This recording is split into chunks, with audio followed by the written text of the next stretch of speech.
We looked at the Chikukwa Valley story this morning, and we saw how very cleverly, working as a team, the community had restored much of the forest and the complexity to a landscape which had become highly eroded. So I wanted to begin our story today, when we're going to think about yields this evening. And I wanted to begin the story by looking at an untouched, pristine, shall we say, natural landscape. It's forested. Every surface is forested. And you can see, if you look into the picture, there's big tall trees, and there's maybe little clearings and pathways within it. There's understory trees. It's got shape and structure. It's not just a blanket of closed forest. But this is what a natural system can look like. And think how much that system can catch and store energy. Think how much water is represented by all of that greenery. How many millions of gallons of water are actually trapped, in the soils, in the leaf litter, and kind of the mulch and the life, biological life within that forest.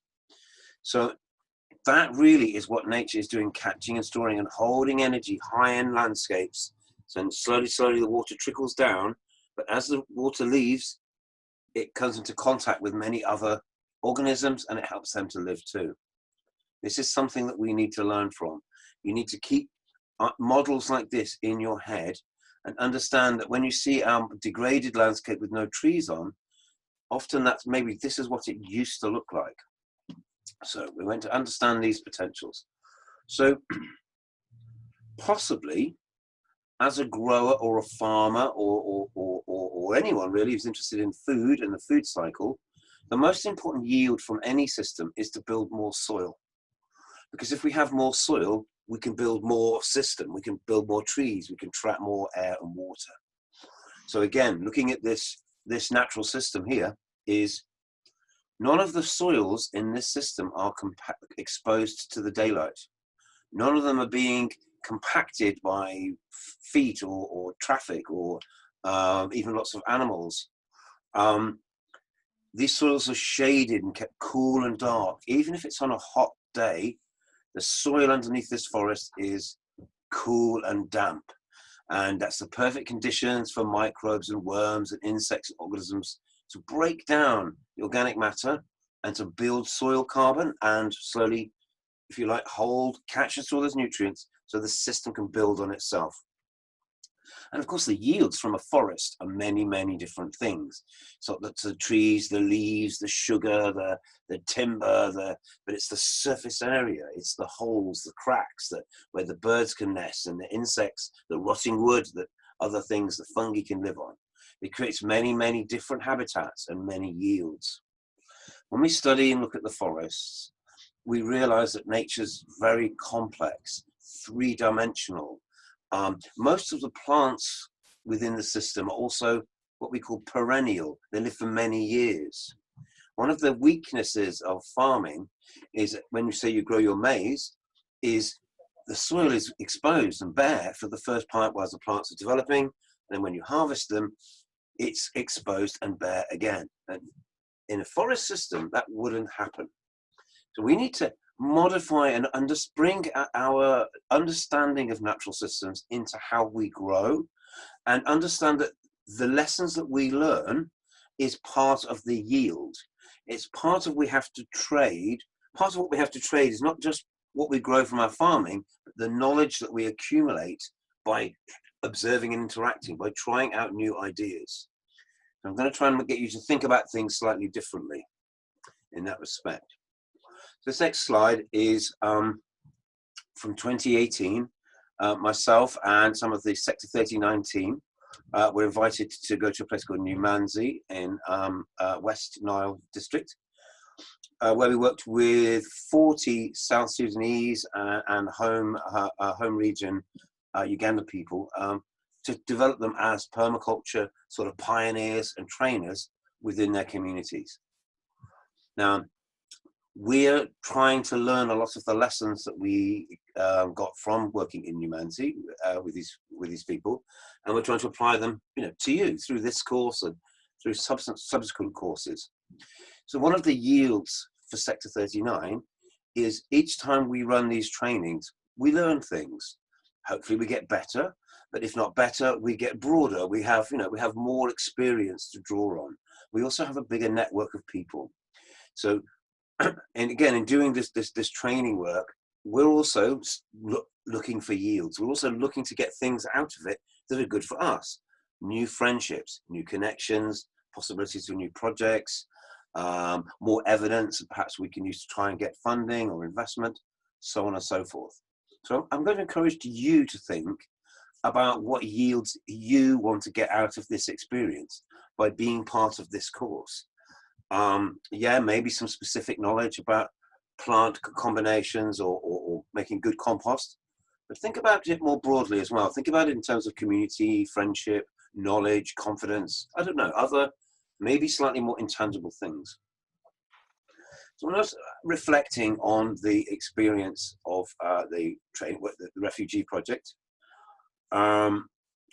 it struck me that, and again, in planning the training there, one of the first things that they thought about at the very beginning was that developing yields, whatever they are, growing crops for ourselves, or find money, or whatever, happiness, developing yields takes planning and organizing. It doesn't just happen overnight. You need to have a bit of a plan. And with permaculture, we're encouraging people to have a plan. And one part of that plan is about actually identifying some of the things that you might want to achieve, you might want to get to.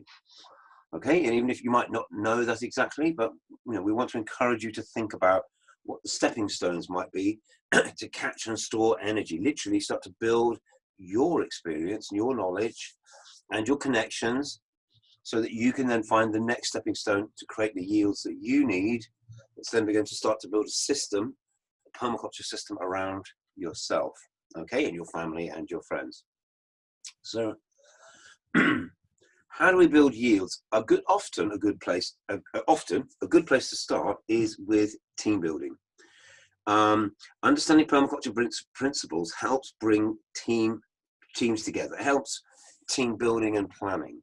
I think if you know that we're all on the same page, as it were, we're working to the same with the same ideas in mind, it makes it easier to agree, to make what we call consensus, which is when everybody agrees about something. Permaculture really is a consensus building strategy. It's very important that we all agree. We've already agreed so far, I think, that everybody needs breakfast. We all need food. We all need energy. We actually all need love. We all need recognition. We all need friendship. And we can begin to recognize that in ourselves and each other. But also we need yields. Yeah, we need energy. We need food. We need space to, and that's where working together starts to become important. And the better that we can do that, the better we can kind of realize our own, sort of stability. And again, we all have complicated lives. We all have many different things pulling us in different directions, different ambitions, loyalties to family or job or whatever. So what was interesting, slightly unique, interesting situation for us working with these people who have been displaced from their home country and literally starting their lives again, is that's a very good time to have permaculture to apply to what you're doing. Because then, and also because these people were able to give it their full attention because they had very few other distractions, as in the sense that they were starting their lives over again in a new place. Speak to the training team about this. It was a very big experience for us, and yeah, and it's ongoing. So there we go. So think about how you, within the center, how you're building a team, how you're getting to know each other, and then think about how you can carry some of that over with you back to your community, back home. Think about how you can now start to build a permaculture team around yourself. And we will suggest that you start with small initiatives. Just start trying out some of the things that you're seeing at the center already. This is, again, just about unexpected yields. We don't plan for everything. We don't know, because you don't know what's going to happen. So this is a church. It was a kind of part of the, a temporary structure in bitty refugee settlement, well, and a public meeting space. And we were there to train, I can't remember, 12 people, I think. And And again, our training team guys have been working with them in this space. And I don't know whether it was when the Mzungus turned up from England or UK or whatever. But anyway, rather than having sort of 15 people come, we had like 150 people come. And that was kind of unexpected yield. There'd obviously been a growing interest within the community about what is this permaculture thing? And suddenly it's a tipping point where suddenly everybody wanted to know. And because perhaps they could witness some of the trial gardens and things that we were doing, that was starting to plant seeds of new ideas in people's minds. So think about teamwork. Think about how as a permaculture teacher, you can create yields that of things that might spontaneously happen within your community or within your extended family or many other unexpected things. So I wanted us to develop on this idea of short-term, medium-term, and long-term yields. Something takes years to come to fruition. Raising a child is quite a good example, or planting a teak forest. The yields come after some years. So the first slide is of sprouted bean sprouts, and lentils and peas and things. Something that you can do, of course, in a couple of days. Put them in, soak them in a bit of water, put them in a warm place. 2-3 days later, it'll start germinating. So, of course, if you sprout a seed, especially things like beans and lentils, things that have a lot of complex nutrients locked up inside them, when you sprout them, the seed itself starts to release the enzymes to digest the bean, to make it palatable so that you can digest, so it can be digested. Because obviously it's preparing to grow. A seed is a store of energy. And as soon as you germinate it, that energy then starts to, if you like, to become available. It starts to be, so the enzymes within the seed start to break it down. So that's a yield you can get in 3 days. So there's a quick turnaround for high quality food from buying a bag of beans and sprouting them and eating them. That's a short-term, quick return yield. And a lot of green leafy plants that we can grow close to our back door or close to our house that will provide us with edible food, the sumo wiki type things, or there's things that grow even faster very quickly. We can also invest a bit of effort, a bit of time and strategy in building. To say it takes strategy and planning to build a yield. And here we see Godfrey working with one of our refugee friends, building a raised bed, and building a raised bed out of whatever materials that were lying around. So the rules of making what you make your raised bed out of are what's lying on the ground. That's what you make it out of. You work with those available local resources. There's another, we call this a keyhole bed. I'm sure Godfrey and team will expand, and Helen and team will expand on that. Here we're visiting. Actually, I want to talk about this gentleman later. So I introduce you to the man in the white shirt here. His name is Rogers Wasibi, and he lives in Mbali, and he's a coffee farmer. And I want to talk about him a bit later. We went to visit him to talk about coffee and talk about permaculture. And whilst we were having a meeting, Paul, our good friend Paul Gola here from Kenya, from Homa Bay, Kenya, he said, "Oh, do you know what a keyhole bed is?" Somebody came up in the conversation. And so then he immediately built one and to demonstrate. And here it is happening. And so there's an unexpected yield from conversation. But even better was a few weeks later, a couple of months later, Rogers Wasibi contacted me, and he said, "We're already eating vegetables from our bed, and we're so grateful." And actually, it gave the kids something to do during the lockdown and the pandemic, and it gave them something to concentrate on. And so again, an idea of multiple yields, sharing of knowledge, actually creating a sharing of food, which also helps create friendships and connections. So in permaculture, we value all of these, we call them outputs. We do a little bit of work, but then we get multiple outputs or yields come from it. And there it is. Simple but effective. Look, this lady is making hers from, they look like, you know, the sacks they bring flour in, because that's what she's got. You work with what you've got. It's a particular shape, so you can access it, and you know, you don't have to bend over so much, and there's many advantages to this. But you obviously, there's a bit of planning and execution then to create a yield. Yeah.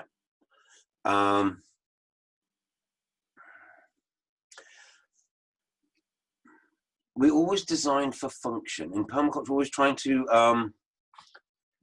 we're only going to place, so let's use our permaculture principles to look at this very simply. And actually, I won't spend too much time on it, because I'm sure Helen will say this, but is we observe to make a plan. And a plan is to catch and store energy by creating the right environment for the soil to accumulate, somewhere to put the compost in. We obtain yields by putting in the right combinations of plants. And then as the system develops, we look at it and we learn it from it. And we use it as a way of extending our knowledge and understanding. So there's and if it works on a small scale, then we can repeat it and we can do it time and time again. It was really fantastic working in the refugee settlements to see how many people took the ideas that we showed them and then they adapted them.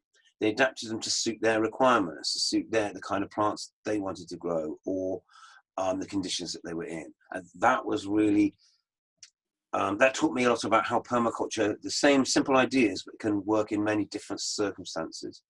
And and again, we really invite you not to, oh, but Steve said I must do this, or Godfrey said I must do that.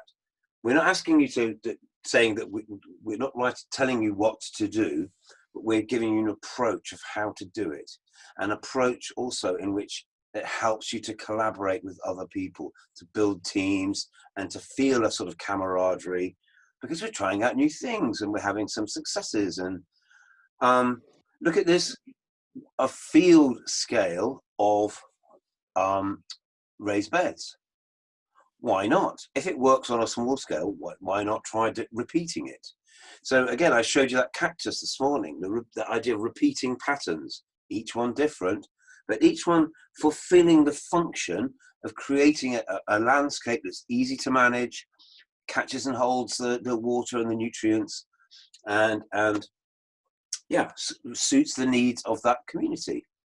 Here's another wonderful, I don't know if that's the same garden or not.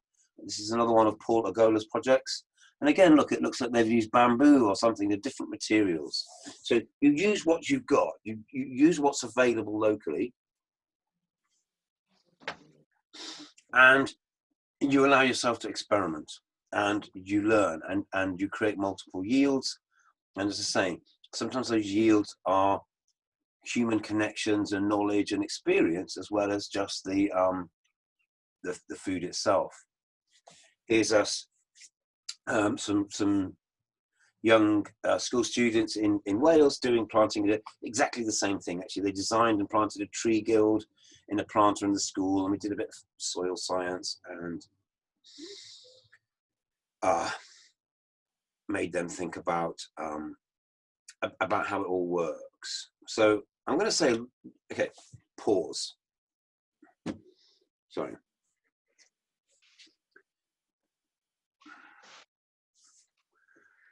I'm going to stay on the subject of yields. And I'm going to move us to thinking just a little bit more about tree systems and about more diverse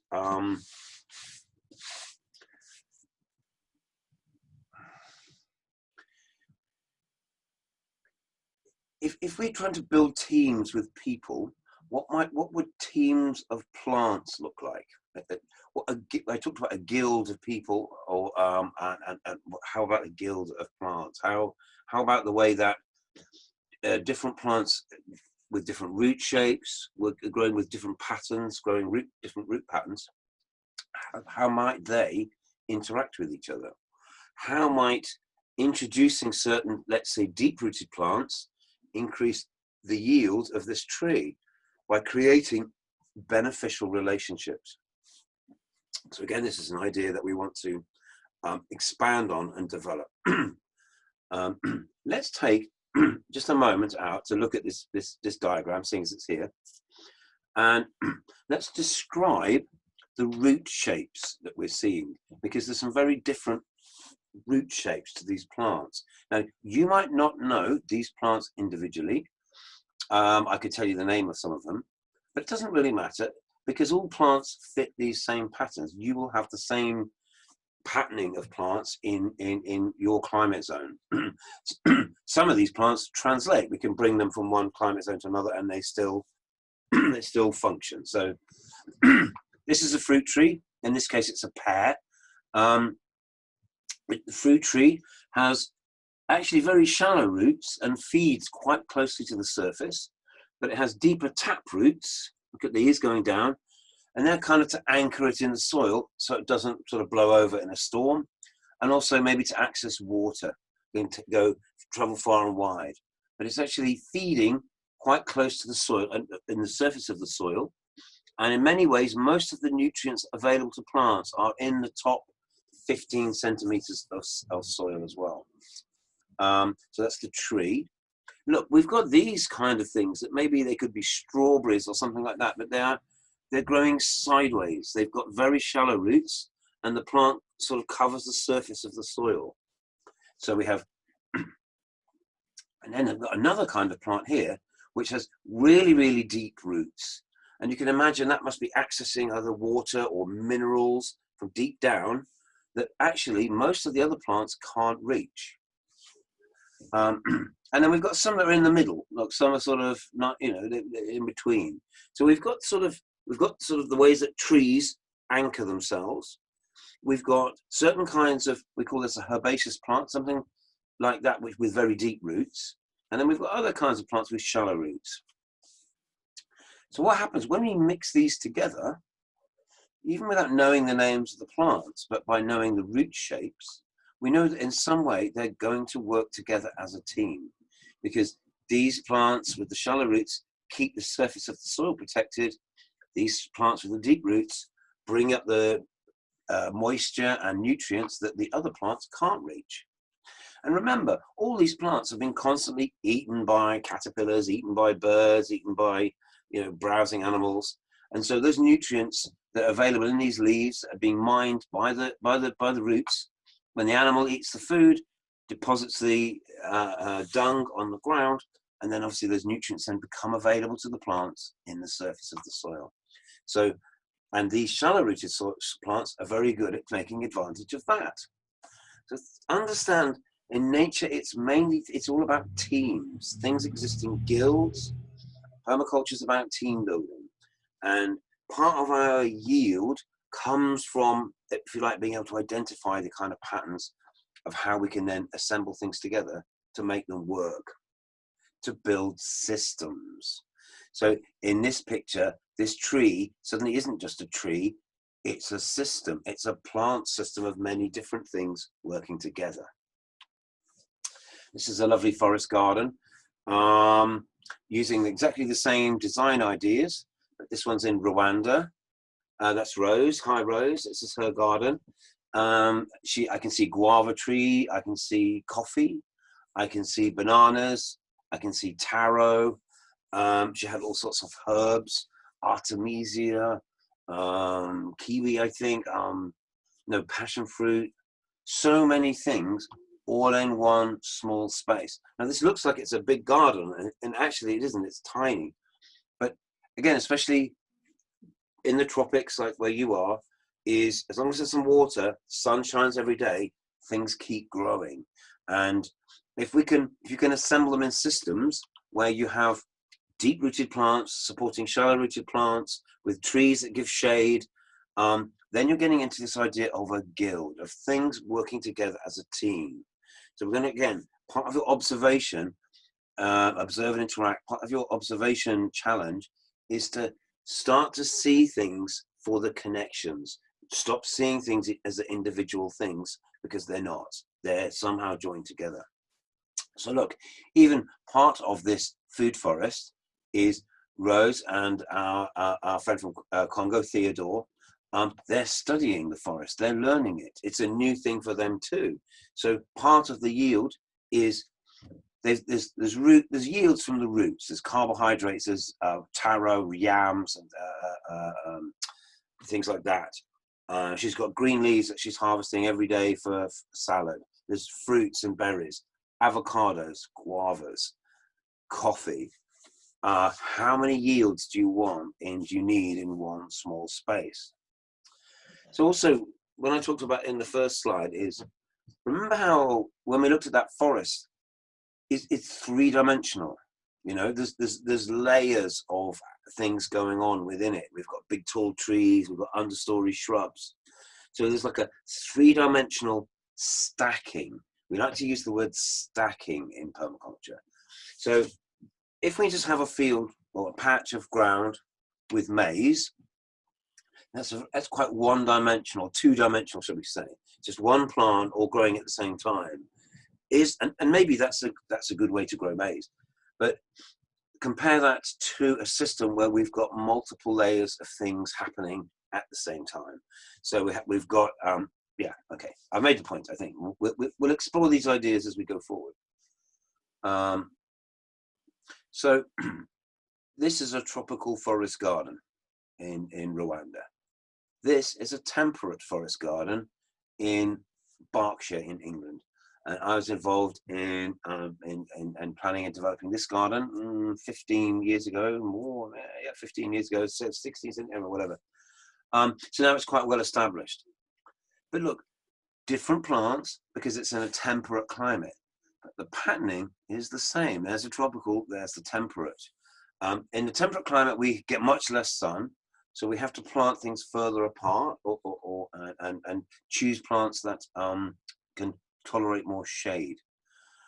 But the same ideas apply in different contexts. So I was surprised, you know, as I have worked in Africa before, but I've mainly lived and worked in the UK.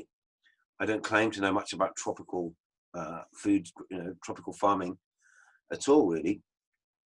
But as soon as I came out to Uganda, I still instantly recognized everything that was going on. And people found what we talked about on the course to be relevant to them. So the details change, but the patterns are the same. That's an interesting thing to bear in mind. Yeah, it's that same garden. Again, look at the three-dimensional nature of different plants, shrubs, climbers, herbaceous plants, all growing happily together. So I'm going to labor the point a bit about vetiver. I'm going to talk about it again, and I've got another slideshow. I'll try and fit it in anyway. But in a more, again, just to establish this idea is that some of the more wilder plants, and not annual cultivated plants, things that live for many years, develop massive root systems, 4, 5, 6 meters down into the ground. These have many uses and many very, very, very important things. And one is it's a way of getting carbon. All plants are made out of carbon. The basic structure of the plant is carbon. And remember, it took that carbon molecule out of the air, out of the carbon dioxide, released the oxygen, used the energy of the sun to build it into its structure. So these are carbon molecules that have come from the air, and they're now being sent by the plant deep, deep, deep down, 3, 4, 5, 6 meters into the soil. So if we harvest this plant, or we eat the top of it, and we cut it for our goats, or we make thatch out of it, the plant doesn't die. It will grow back from its roots again. And there's a lot of stored energy, capture stored energy. There's a lot of stored energy in those roots. However, if you cut the top off this plant, it can't sustain this big root system anymore, because plants kind of need to be in proportion. So what happens is it will die back a bit, and it will release some of that carbon and just release it, the dead roots that it no longer needs, release them deep into the soil. We call that carbon sequestration. And when you understand that the problem of climate change is caused by, we cut all these things down and burn them, so we oxidize that carbon and we put it into the atmosphere, it's carbon dioxide. The only way we're going to really solve climate change on a global level is by growing in a very clever way in which we can use deep-rooted plants and that maybe give us all sorts of useful yields, grasses to feed animals, or thatch for the roof, or something for construction or for burning for energy, so many different uses. But if we could do that in a way in which it also puts carbon back into the soil, that's going to be very useful. And I think that is a yield itself that will become very valuable and you can be paid for. At this stage, I still want you to just understand think about the biology, think about the patterns of how nature works, how nature is our teacher. What we see when we look at nature is there's a huge variety of different plants. They perform different kinds of functions, including building soil for other plants, providing shade, providing a habitat for the predators of other species that might become pests.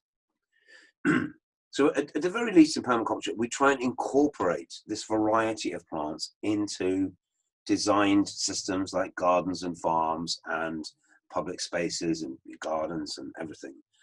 So because we understand that for our food growing space to remain fertile long term, we need to put back carbon into the soil all the time. We need to catch and store and hold those nutrients and build soil so that we can have long-term yields.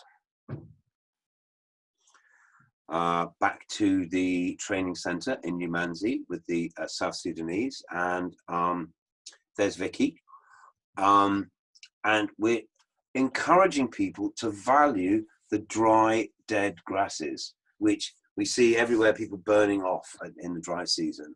And maybe they're scared of forest fires and things, and I understand that. But this is such a valuable resource for protecting soil and building new soil. And underneath the shade and protection of these dry grasses, the worms and other insects can do their work and build more soil. So one of the ways that you obtain yields is by valuing these natural resources around you, catching and storing that energy, and building systems that are not only going to harvest the water, they're going to hold on to it by not having too much evaporation. So we can grow things like trees, like crops, like things, especially things that are going to last for more than a few seasons. We can grow things in strategic places. So I'm just growing these trees because I want to grow some trees, or I intend to cut them down for firewood in the future, or timber, but I've also done my observing and interacting, and I now notice that there's a prevailing wind that comes over my house, and I would like to reduce that. So I can place my trees that I'm growing for a crop strategically on the windward side of the property that I want to protect. So we're getting a multiple yield, because we're getting the yield of growing the forest, we're getting the yield of the extra carbon in the soil, but we're also adding to that, we're stacking in another function, and that is, it's also a windbreak, and it protects my property, where maybe I can grow better crops out of the wind. It's nice to notice and to think about how this works. It's so simple, but air traveling through plants, it still flows through. It doesn't stop the wind at all. But what happens is the trees absorb some of the energy in the wind, and they wave about. And so in some ways, a small way, this column of air blowing through the trees slows down, because some of the energy is taken up by the trees. So if you can imagine this, the air coming behind it, if this is slowing down, the air coming behind it is pushed up and over and lifts off, and you get significant loss of wind velocity, wind speed, even a long way away from the windbreak. Try it out. Make observations, observe and interact. Think about how by putting things in strategically in the right place, we can greatly increase the yield or the value, or we can make other things happen that we might want to happen as well. This is permaculture thinking. And again, it's a reason why it's good to collaborate with other people, because groups of people can usually generate lots of good new ideas. And it's all about working with ideas and creating new possibilities. This is the work of Felix Achicho. I think he's in Kenya. He's someone I chat to on Facebook. I have not met him. Where he lives, they have very heavy rainfall. So instead of making his swale like the shape that I showed you this morning, his is very deep and very narrow. That's how he chooses to make it. And all he wants to do is to make sure when he has a very heavy rainfall, so that rain comes very quickly into contact with the soil, and then it soaks into the subsoil, and then it can nourish his plants long term. Now, if you just dig a big trench, chances are very quickly it's all going to turn into a muddy mess and get washed away, fall in on itself. You won't have to dig it all out again. So what he's done is he's planted a thick edge on his swale, so thick you can't see it, and that's lemongrass. Lemongrass is a herb. You can cut it, you can eat it, you can use it in your cooking, feed it to animals, you can weave it together and make things out of it, a bit like vetiver. And again, like vetiver, it has a very deep root system. So you can see, look, he's maximizing his yields. He's trapping water in the system with the swale, but that swale also is stabilized by lemon balm, something which gives him a crop, an additional yield. So the benefits, if we can stack functions, we can have multiple layers of function, benefits become significant because we start getting much more productivity out of the system for the same amount of work. And again, this is the key point, is once you've got these things in place, all you have to do is maintain them. It's not a continuous workload. It's building systems and then just making sure, staying on top of them. So look here, he's just doing a bit of maintenance, making sure it doesn't all fill up, or managing the plants. But if he keeps maintaining it, it can last a long time.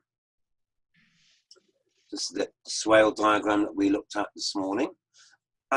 Someone said to me, I've been asked several times, how wide should the swale be? How deep should it be? How high should the bank be? And the answer is, I don't know. Have a guess. Observe. What's the pattern of rain like in your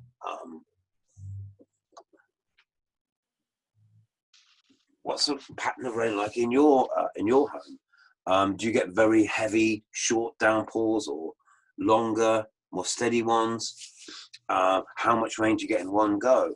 So what you can do is you can build one swale, build a small one, and watch it when it rains. See how it performs. How quickly does it fill up? Is it level?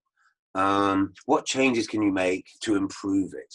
So again, this idea of observe and interact. We're going to make something. We're going to assume that it's going to work, but maybe only to a degree. Allow yourself to make some mistakes to learn from, and on we go. So look, Felix is as deep and really deep and quite narrow, and this one's quite broad and quite shallow. So it's up to you. We move from patterns to detail, and you find what is the correct detail for your particular plot. And you might be working on a neighbor's plot, even not that far away, and you might find the conditions are different. And that's why, again, we need to constantly observe and interact. Here's a nice looking swale. Look, it's all been mulched. Keep the soil covered and protected. They're checking their levels.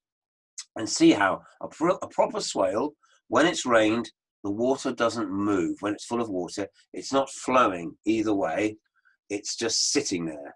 And the idea is obviously it soaks into the ground, and then it will slowly move downhill, because water moves downhill. It's another one of those universal truths.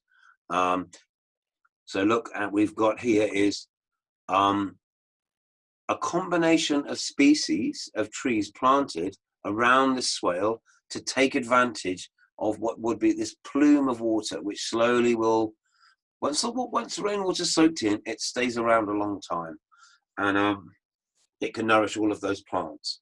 So again, we can start to think about a guild.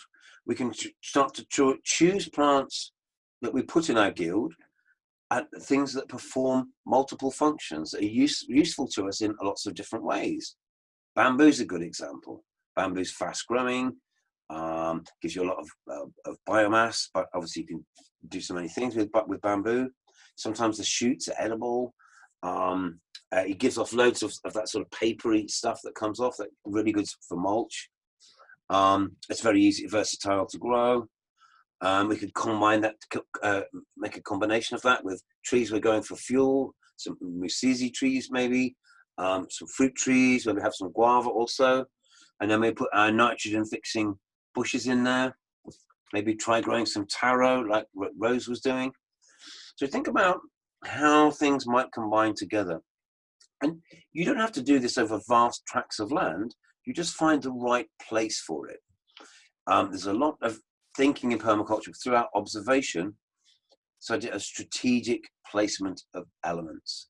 You've got to get something in the right place, and by that I mean, you know, the wind and break in the right place that performs another function. We've got this ditch in the right place to perform another function, and a combination of the shape of the swale to perform the function that we want it to do.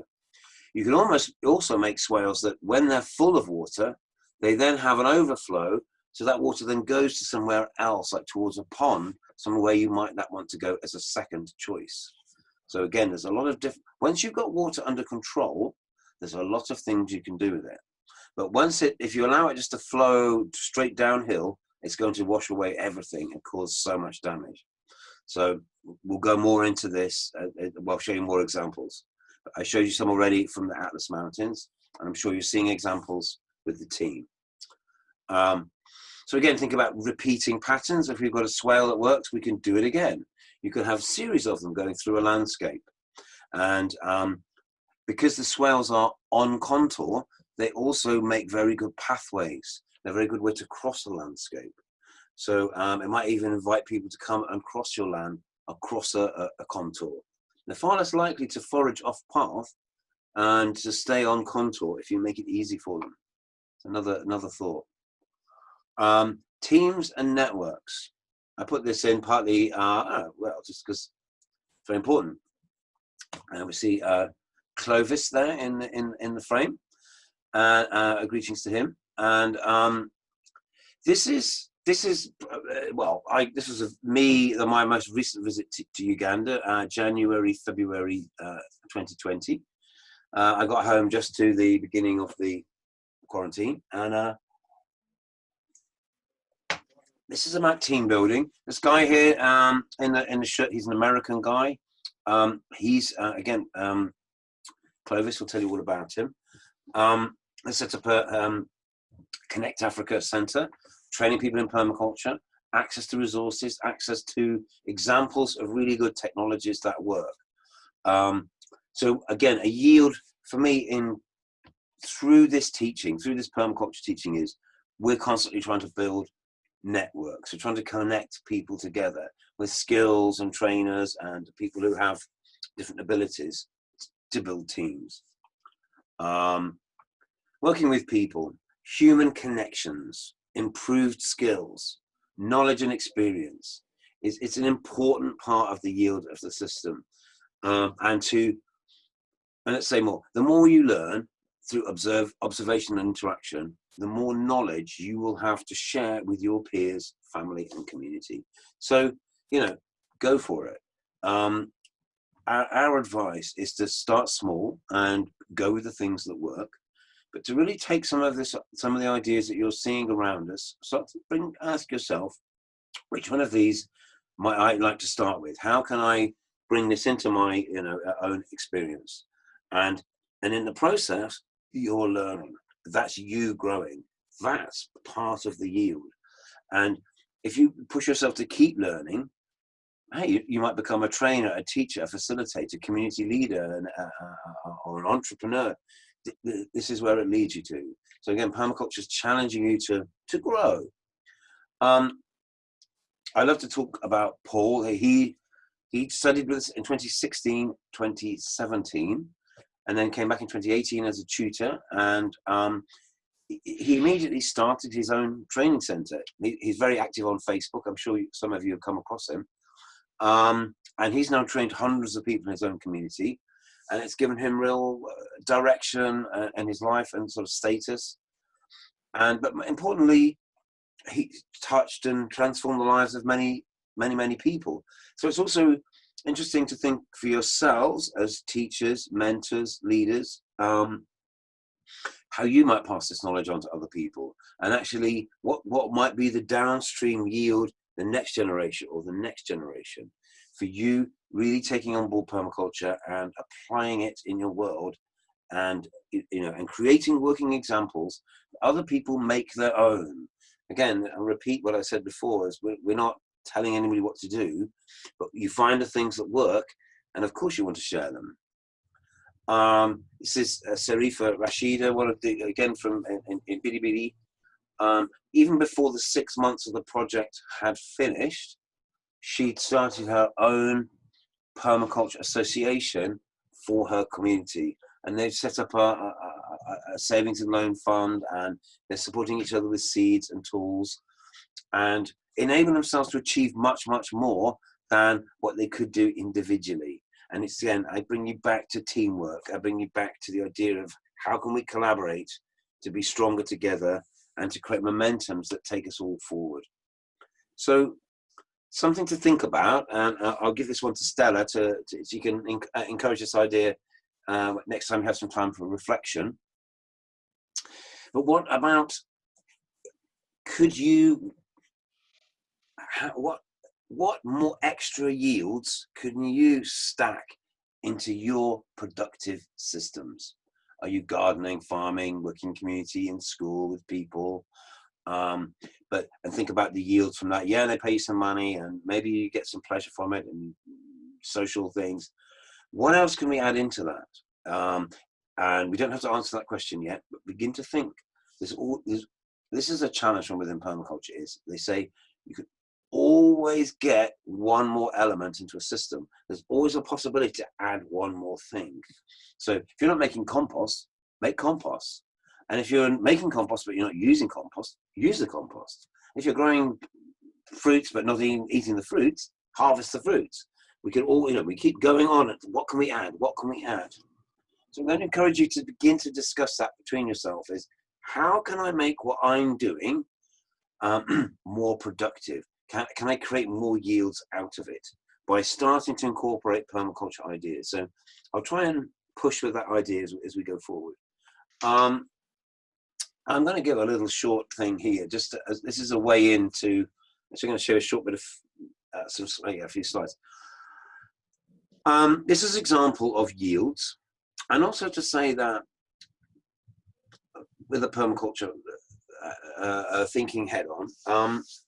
We're going to encourage you to find the highest value use for those yields. And that's always, that can be a difficult, that's a constant process. It's not difficult, it's a constant process. So highest value use for your outputs. So here we see a nice lady pouring out coffee, Ethiopian. Coffee originally comes from Ethiopia, I'm told. Certain varieties also, I'm told, actually originate from Uganda. So coffee is a Ugandan thing too. A simple example, she could grow the beans and sell them in the market, and someone else could make the coffee. But by making the coffee herself and selling it, she's getting the highest value output for her beans. It's not, maybe it's not a very good example, but I'm trying to tie the picture. Just a nice picture.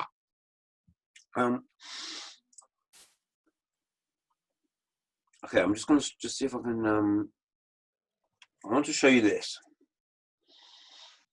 a little slideshow I'm working on, which is just to say a little bit more about. Just a little bit about coffee.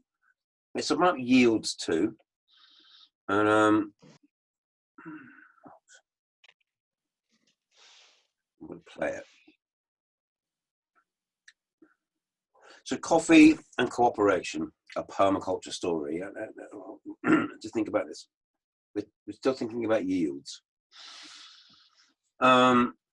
So there's the final product. The final yield is this beautiful drink that people around the world love and prepared to pay top dollar for it if it's good quality. To be honest, it's very valuable.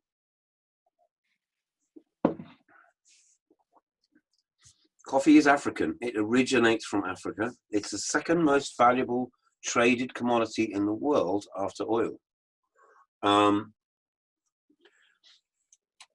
It's a medium-term yield. It takes 3 years. I don't know why I'm telling you this. I'm sure you know, but it takes 3 or 4 years before you start getting a crop. But it's a shade-growing plant. It very happily grow underneath other trees. And the Mount Elgon Coffee and Honey Cooperative, which is, these are their pictures, have thought about joining yields together in a very clever way. And I just can't remember the pictures now.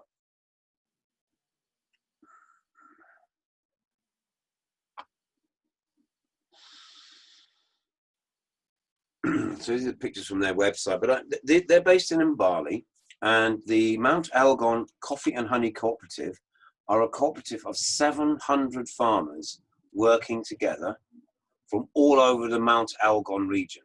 And here we can see the mountains. They have many of the same issues and challenges as they have in Chimanimani, with too much erosion, too many trees cut down, heavy rains washing away the soils. So the main yield of this project really is to try and reforest the areas, to stop the erosion. Especially with climate change, you're getting these very heavy rains.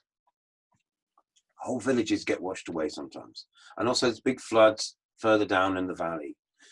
Again, thinking about catching and storing energy and holding it as high in the system as you can. That's what we need to do in Mount Elgon, is by bringing back the forest. Yeah, but there's loads of people farming up there. How can we have forest and farmers? Well, we can stack functions, can't we? Because we can have forest regrowth and forest replanting, and underneath those trees can be the coffee.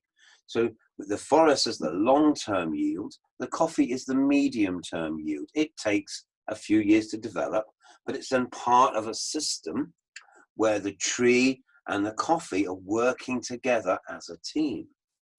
Well, why don't we bring some other functions into that system? Can we stack another function into that system?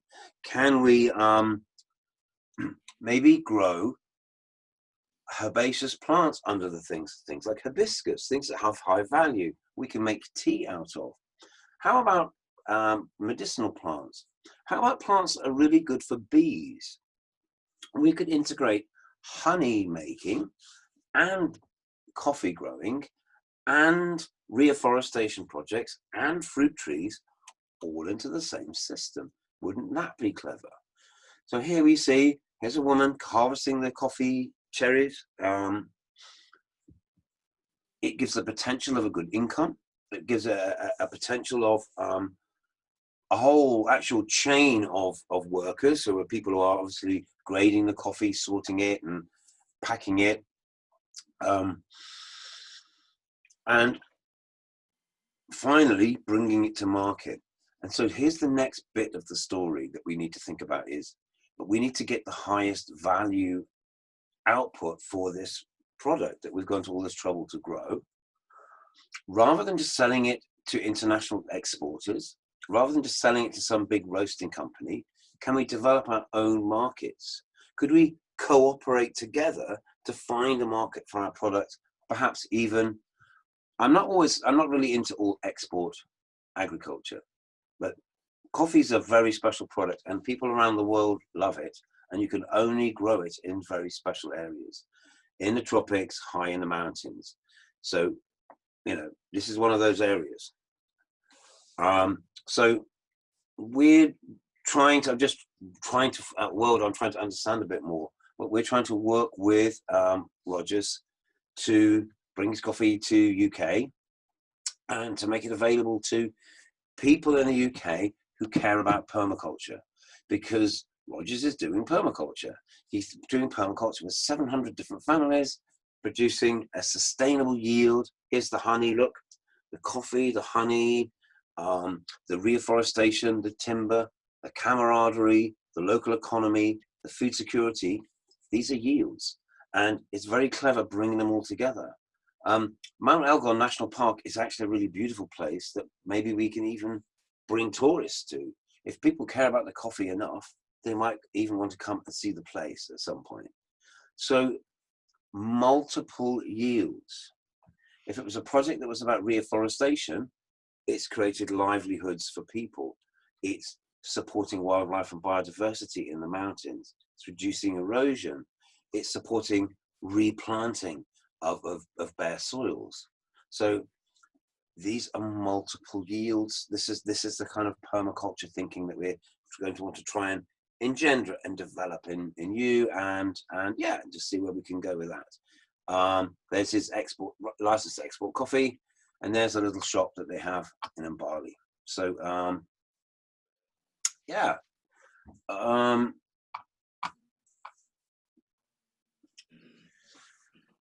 let me pause, and maybe anyone would like to have any questions or any feedback or any clarification.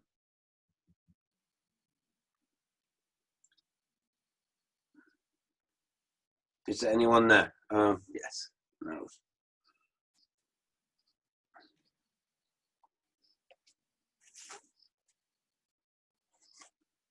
Okay, well, I can carry on. I hope you're following me okay, and I hope that's... Is that okay? Give me a thumbs up if it's okay, yeah? You... Thank you.